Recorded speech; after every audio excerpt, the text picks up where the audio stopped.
Hello chess friends and welcome to Yazan of Chess channel and welcome to the absolute stunner of the Computer Rapid Chess Championship Superfinal between the two top engines Stockfish 15 and Leela C0. So as I'm recording this video, the result is +5 in the Superfinal, so Stockfish is so far dominating in this beautiful chess event. And if you have followed maybe this Rapid Chess Championships and also maybe some other events on chess.com about computer chess, then you probably know there is this option guess the move, and in this game that I'll show you now today, I couldn't guess any of these moves that the Stockfish will play here, because Stockfish played so many great surprising elements in this particular game, so many shocking tactics.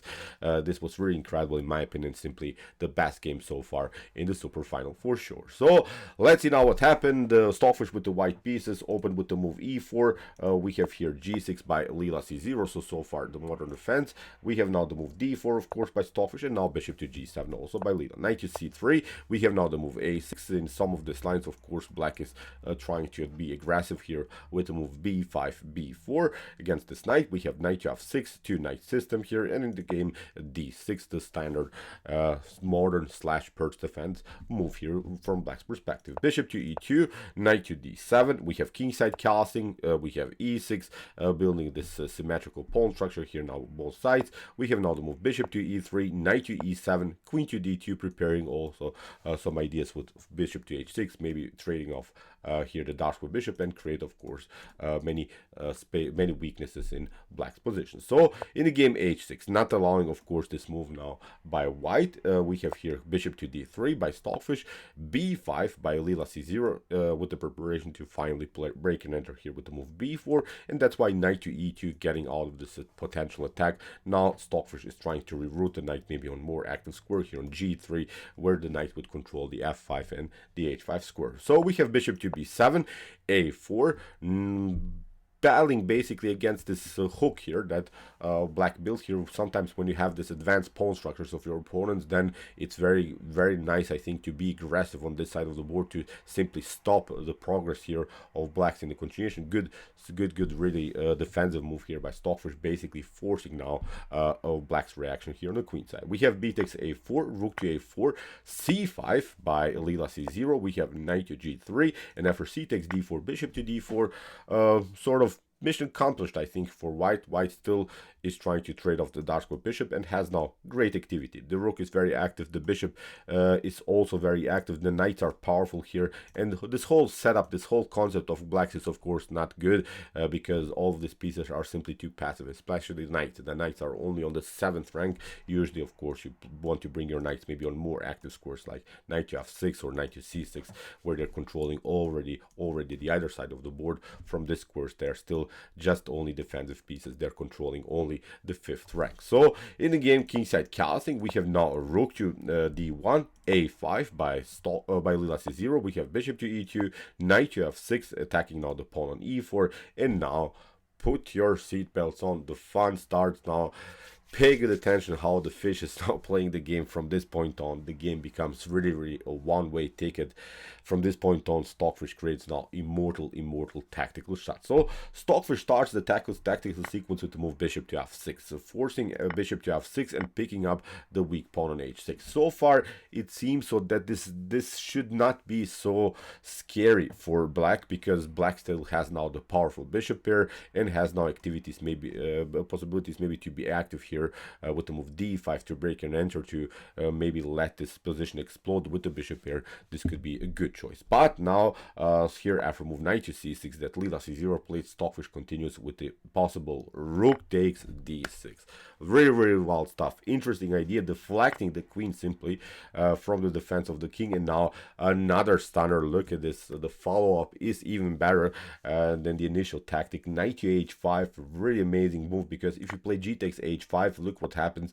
Knight to g5 is of course tracking the checkmate on h7 immediately, so you have to play something like bishop to g5. Now queen to g5 comes with a check after a couple of checks by the queen. Now e5, liberating now this 4th rank in order to include the rook now into the game, and after queen to e5, rook to h4, this would be a beautiful checkmate. Look at this, everything sacrificed, but now you're delivering this checkmate with this beautiful heavy artillery. Really amazing tactical sequence. So after knight to h5, so far I think we have solved now this tactical problem. You cannot take out the knight. So that's why queen to e7 played by Leela c0. Leela is trying now to get some more pieces into the defense. Now we have e5 is a good move here. It's of course trying to include the rook into the attack, especially maybe on the g file. We could even sacrifice the rook on g6, but also it creates now an idea to improve your bishop's activity. The bishop on e2 is of course not good.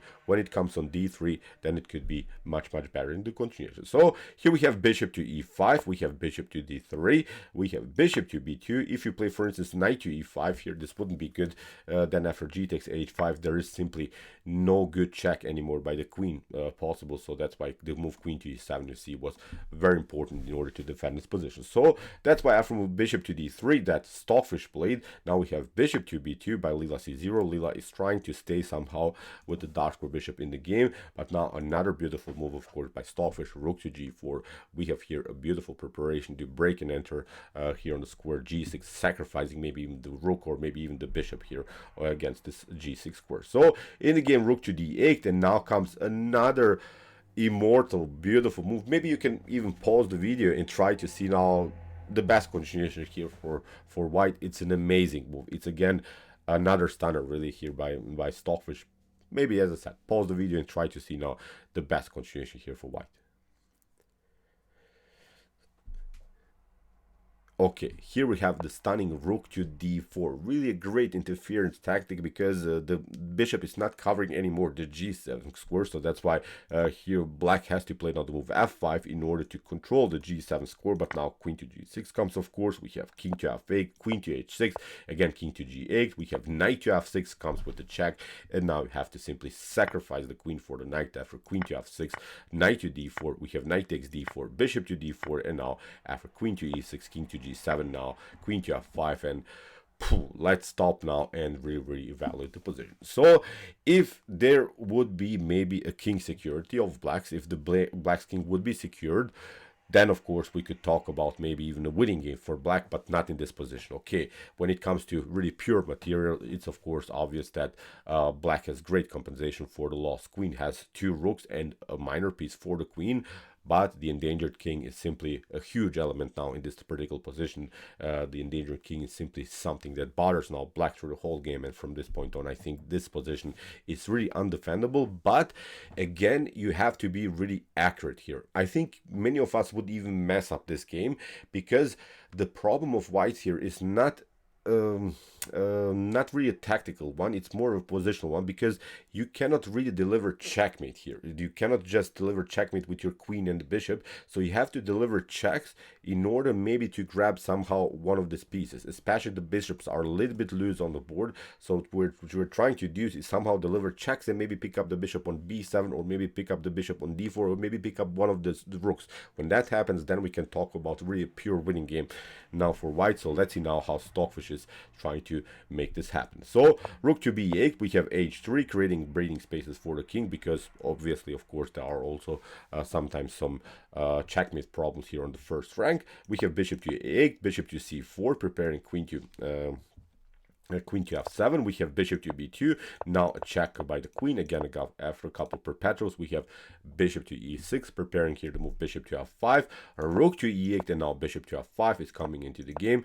Now again, a couple of checks by the queen and the bishop, and the king drops back now to f7. Now it's very important not to allow again the king to get here towards the king side. So that's why bishop to g6 was played by Stockfish. If of course king to g8 happens, then we have here queen to h7, queen to f7, checkmate. So that's why the king has to go now towards the center, and that's the position that we wanted to get. It's now a different story because Stockfish plays another check. Now Stockfish gets closer. After another check and another check by the bishop, the king drops back here to f6, but now bishop to e8, we have rook to e8, and again you see if this position would be on the board, then again black has enough competition. He has, of course, the rook and and both of these bishops for the queen, but of course now comes the check, and that's the position that Stockfish wanted to get here. We have a double attack against the bishop and the king, and now it's obviously a different story. Now Stockfish simply picked up also this pawn, started to push simply the pawn here on the h file after a couple of checks, also pushing the pawn on h6,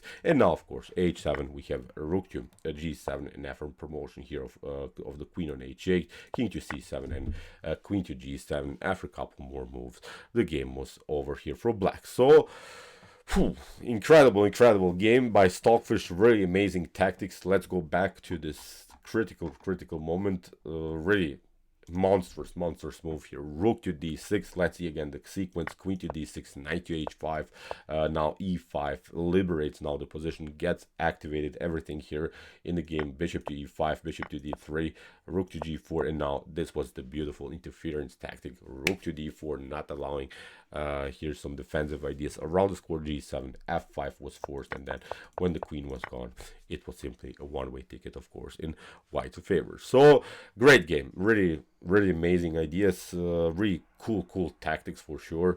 Many great positions we have seen here in one single game. Immortal, one of the many mortals that we have seen, I think, here by Stockfish, in my opinion. As I said, simply the best game so far in the super final for sure. So okay, I hope that you enjoyed this tactical really monstrous game here by the fish. If you want to see more attacking brilliances like this, check out our commented chess games played by computer series. Here's the link of our whole playlist, and if you like this content, don't forget to subscribe to my channel. See you soon with some more videos, and what to say, chess is the best, of course.